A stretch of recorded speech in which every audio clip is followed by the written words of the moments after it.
اللہ نے ساری شریعت آسمان سے اتاری، نماز دینے کے لیے معراج پہ بلایا، ساتوں آسمان پار کر کے وہاں 50 نمازیں دیں میرے محبوب، آپ کی امت کے مرد عورتوں کے لیے 50 نمازیں، اور میں قربان جاؤں اللہ کے نبی کی رضا پر قضا، ایک دفعہ نہیں کہا یا اللہ یہ 50 پڑھیں گے کیسے؟ 50 کیسے پڑھیں گے؟ پتہ پہلی امتوں میں کتنی نمازیں فرض تھیں؟ 2، فجر کی 2 رکعت، عصر کی 2 رکعت۔ میرے نبی اسی وقت آمین کہا اور واپس چل پڑے۔ آگے موسیٰ علیہ السلام کھڑے تھے، حضور کیسی رہی ملاقات؟ کب 50 نمازیں ملی؟ کہا کہ توبہ کون پڑھے گا، اللہ کے واسطے واپس جائیں، تھوڑی کروا کے لائیں۔ تو آپ چھٹے آسمان پہ پہنچ چکے تھے، سدرۃ المنتہا سے چھٹا آسمان، لاکھوں کروڑوں سال کا فاصلہ، لیکن وہ یوں طے ہو رہا تھا۔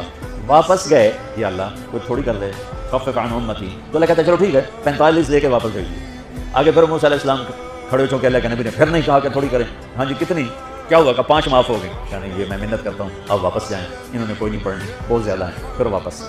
اللہ نے پھر 40 اڑانے کی بجائے اللہ نے کہا اچھا 5 معاف، تو 40 ہو گئی۔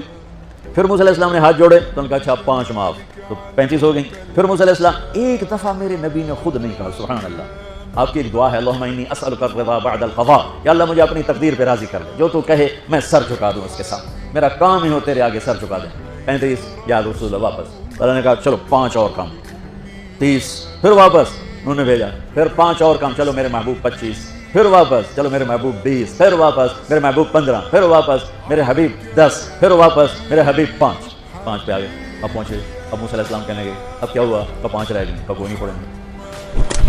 تو موسیٰ علیہ السلام نے کہا یا رسول اللہ 5 بہت زیادہ ہیں، نہیں پڑھ رہے ہیں۔ آپ نے کہا موسیٰ اب مجھے شرم آتی ہے، 5 کم ہو رہی ہیں، اب گیا اور یہ بھی معاف ہو گئی، تو پھر میری امت اپنے اللہ سے رابطہ کیسے کرے گی؟ میں نہیں جاتی۔ تو موسیٰ علیہ السلام نے اس پر کہا یا رسول اللہ میری امت پہ 2 نمازیں فرض تھیں، فجر کی 2 رکعت، عصر کی 2 رکعت، اور وہ بھی باجماعت نہیں تھی، باجماعت ہمیں ملی ہے، ہمیں اذان ملی، ہمیں مسجد ملی، ہمیں باجماعت نماز ملی، ہمیں نماز میں قرآن کی تلاوت ملی، ہمیں نماز میں رکوع ملا۔ پہلی امتوں کی اذان کوئی نہیں، مسجد کوئی نہیں، تلاوت کوئی نہیں، نماز کے اندر رکوع کوئی نہیں، قیام سے سیدھا سجدہ، اور کھڑے ہو کر تسبیح پڑھو، تلاوت کوئی نہیں، جو وہ اپنی کتاب کے حافظ نہیں ہوتے تھے، اور ہمیں اللہ نے یہ دولت دی ہے کہ ہمارا 7 سال کے بچے سے لے کر 70 سال کا بوڑھا حافظ قرآن ہو جاتا۔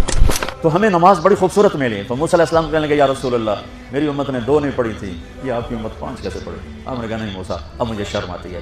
تو نماز کو اتنی اہمیت کے ساتھ میرے اللہ نے قرآن میں، میرے نبی نے زندگی میں، صحابہ نے، میرے نبی کے نواسے نے کربلا میں مثال قائم کر دی کہ دنیا ادھر کی ادھر ہو جائے، جسم کی بوٹیاں ادھر جائیں پر سجدہ نہیں چھوٹ سکتا۔ روزے میں ہے مسافر ہو بعد میں رکھ لو، بیمار ہو بعد میں رکھ لو، نماز میں کوئی معافی نہیں۔